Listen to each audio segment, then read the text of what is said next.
शिवसेना उद्धव बाळासाहेब ठाकरे पक्षाच्या वतीने सर्व डिजिटल आणि प्रिंट माध्यमांच्या इलेक्ट्रॉनिक माध्यमांच्या प्रतिनिधींचे मनपूर्वक स्वागत. पत्रकार परिषदेचं कारण तेव्हा ना आपल्या लक्षात आलं असेल, काल भारतीय जनता पार्टीचे ज्येष्ठतम नेते सन्माननीय अमित शहाजी पुण्यामध्ये आले आणि बऱ्यापैकी मला असं वाटलं की फक्त एवढं पसरट बोलणं हे फक्त आणि फक्त देवेंद्र फडणवीसच बोलतात की काय, पण इतकं आघळ पगळ बोलणं हे अमित शहाजी सुद्धा बोलू शकतात हे नव्याने कळलं. विशेष म्हणजे काल ते सन्माननीय पवार साहेबांच्या बद्दल बोलत होते. काल गुरुपौर्णिमा,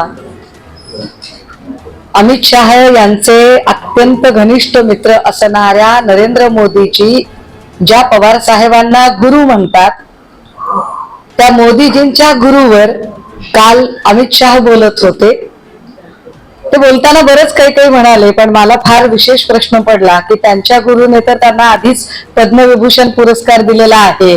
मग जर एवढं तुम्हाला आधी वाटत होतं तर पद्मविभूषण पुरस्कार का दिला असेल बरं, याचा कधीतरी विचार अमित शहा आणि त्यांना स्क्रिप्ट देणाऱ्या फडणवीस आणि महाराष्ट्र टीमच्या लोकांनी विचार केला पाहिजे. याच मुद्द्यांना अनुसरून काल देवेंद्र फडणवीस ज्या पद्धतीने काही भूमिका त्यांनी मांडल्या, खर तर देवेंद्र फडणवीसांचं कालचं संपूर्ण भाषण जर नीट समजून घेतलं तर फेक नरेटिव्हचं सगळ्यात मोठं केंद्र हे देवेंद्र फडणवीस आहेत असं वाटायला लागतं.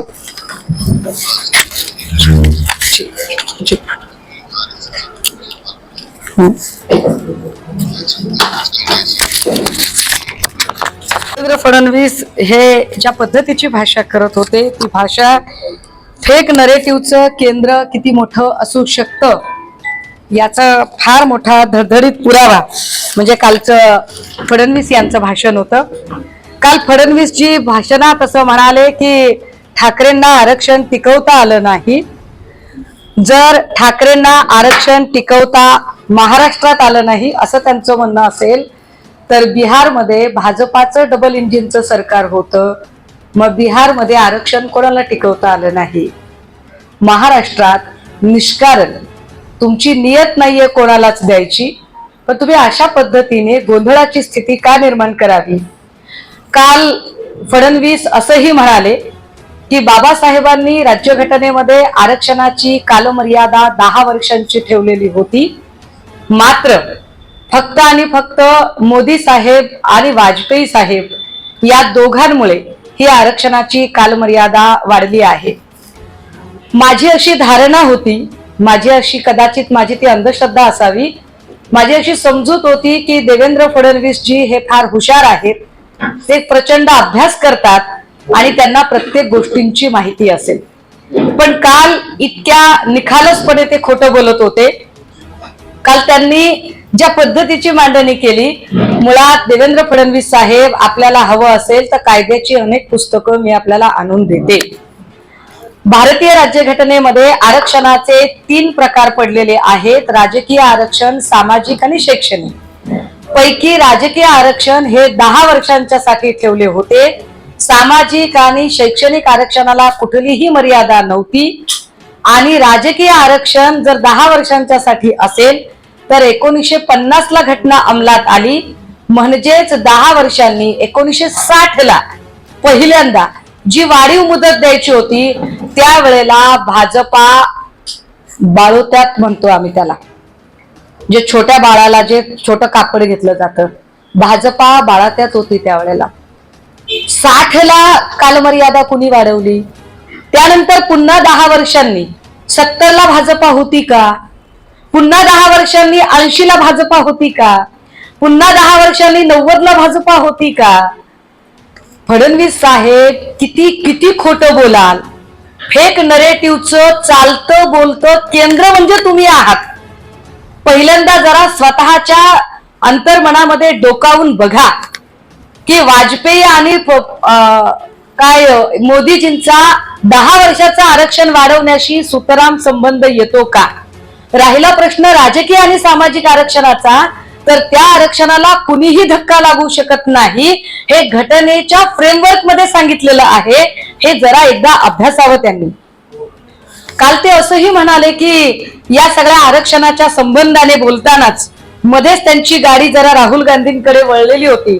खर तर काँग्रेसचे नेते राहुलजी ज्या पद्धतीने पार्लमेंटमध्ये बोलले होते, म्हणणं पब्लिक डोमेन मध्ये अजूनही उपलब्ध आहे, ज्यामध्ये त्यांनी स्पष्टपणे म्हटलेलं होतं की भाजप कायम हिंसा हिंसा हिंसा हिंसा करते आणि इथला हिंदू अजिबात हिंसक नाही, परंतु भाजप आणि RSS म्हणजे स्वतःला सकल हिंदू समजतात.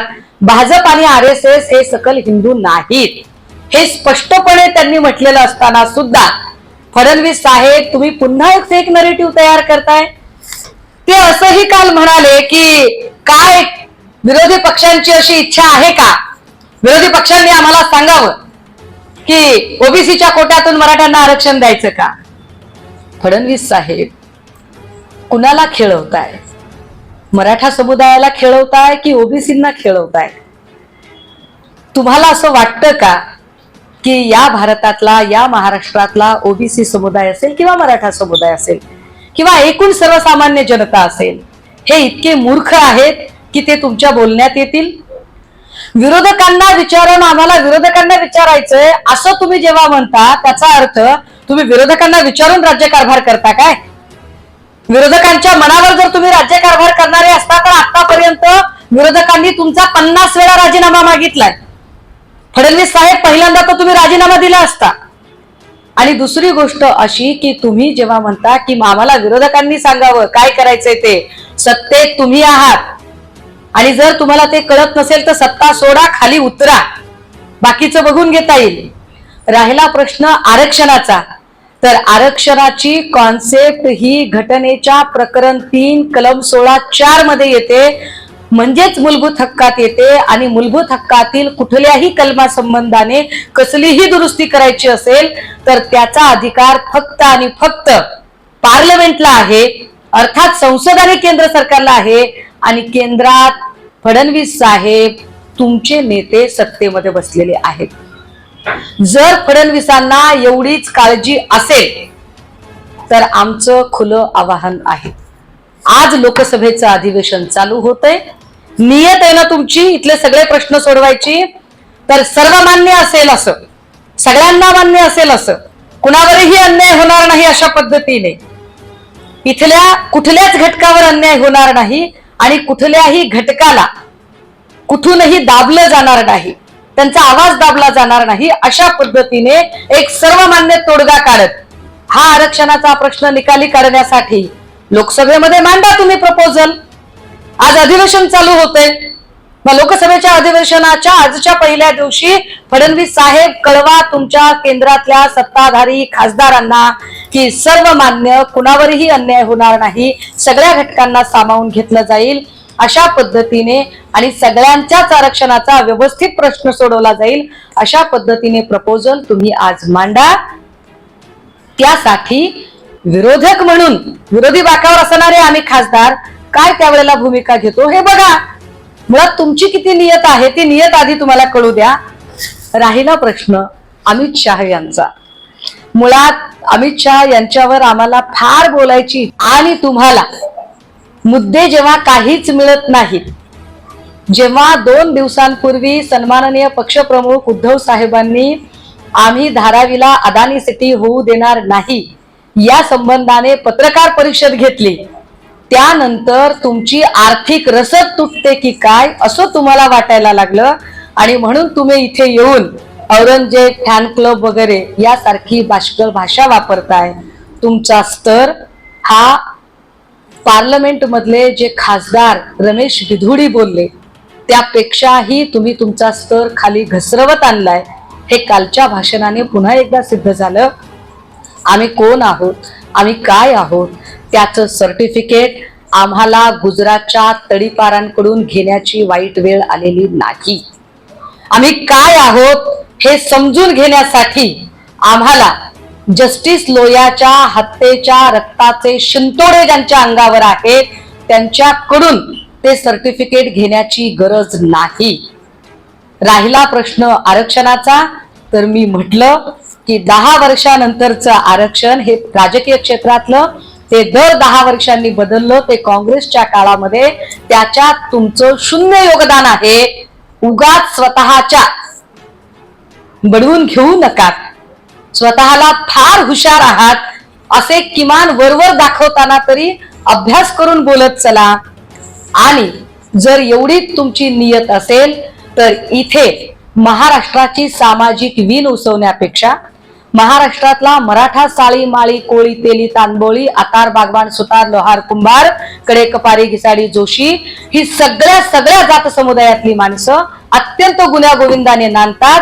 जर या लोकांमध्ये खरंच ध्रुवीकरण होऊ द्यायचं नसेल, जातीय विष्पेरणी करायची नसेल आणि तुमची सर्वमान्य असा तोडगा काढायची तयारी असेल, कुठल्याही घटकावर अन्याय होऊ द्यायचा नाही, ओबीसीवरही नाही आणि मराठ्यांवरही नाही, कुठल्याही घटकावर अन्याय होऊ द्यायचा नाही, अशा पद्धतीने तुमची तोडगा काढायची तयारी असेल तर शिवसेना उद्धव बाळासाहेब ठाकरे पक्षाच्या वतीने आमचं खुलं आवाहन आहे भारतीय जनता पार्टीला की आपण आज लोकसभेच्या अधिवेशनाच्या पहिल्या दिवशी हा प्रस्ताव मांडा.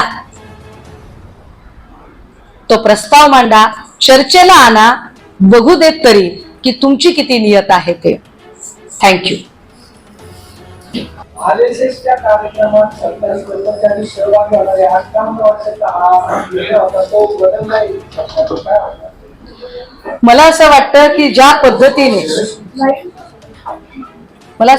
ज्या पद्धतीने RSSचा एकूण मागच्या काही काळामध्ये भाजपच्या कार्यपद्धतीबद्दल त्यांच्या मनामध्ये एक प्रचंड राग निर्माण झालेला आहे. भाजपच्या कार्यपद्धतीबद्दलचा, अजित पवारांना सोबत घेतल्याबद्दलचा तो राग कमी करण्यासाठी अशा पद्धतीने हे परिपत्रक भाजपकडून काढलेलं आहे. भाजपकडून हे काढलेलं परिपत्रक हे निश्चितपणे भारतीय संविधानाच्या चौकटीत न बसणारं परिपत्रक आहे.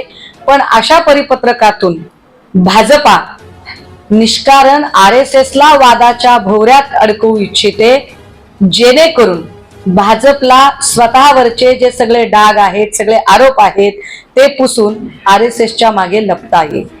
असं म्हणले की बोलताना असं म्हणले की अमित शहा यांच्या बोलण्यामध्ये काहीतरी तथ्य असेल म्हणून काल ते उद्धव ठाकरे आणि शरद पवार यांच्यावर हे फार विशेष आहे.